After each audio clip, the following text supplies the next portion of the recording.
അപ്പോൾ ഇന്ന് പിള്ളേരൊപ്പം അപ്പൊ ഇന്ന് ആദ്യം ഒരു നോമ്പർപ്പിക്കലുണ്ട്. മെയിൻ ആള് മുന്നിൽ തന്നെ ഉണ്ട്. അങ്ങനെ മെല്ലെ ലക്ഷ്യത്തിലേക്ക് തിരിച്ചു. ഒരു വഴിക്ക് പോവല്ലേ, കുറച്ച് സാധനങ്ങൾ വാങ്ങി. അങ്ങനെ ലൊക്കേഷനിലെത്തി. ഇതാണ് നമ്മൾ അളിയൻ. അളിയന്റെ വീട്ടിലെ നോമ്പർപ്പിക്കലേ. അപ്പൊ ഇത് കഴിഞ്ഞിട്ട് ഇനി എന്താ പരിപാടി? എന്താ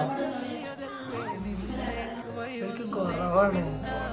അതെന്താ പദ്ധതിന്റെ പേരെന്താ? അതെന്താ? അവിടുത്തെ പദ്ധതികളൊക്കെ കഴിഞ്ഞ് ഞങ്ങൾ ഇറങ്ങി.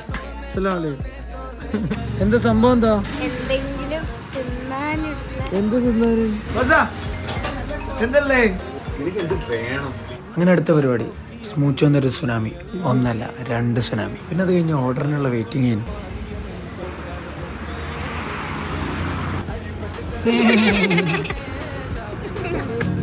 ഇൻട്രോവേർട്ടാണ് ഗൈസ്, ഇൻട്രോവേർട്ട്. അങ്ങനെ സാധനം വന്ന് പിന്നെ പിള്ളേരെ ഓണായി.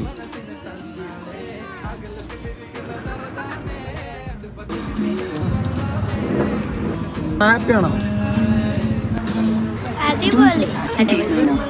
അങ്ങനെ പിള്ളേരും ഹാപ്പി, ഞാനും ഹാപ്പി. പൈസ കൊടുത്തോളി.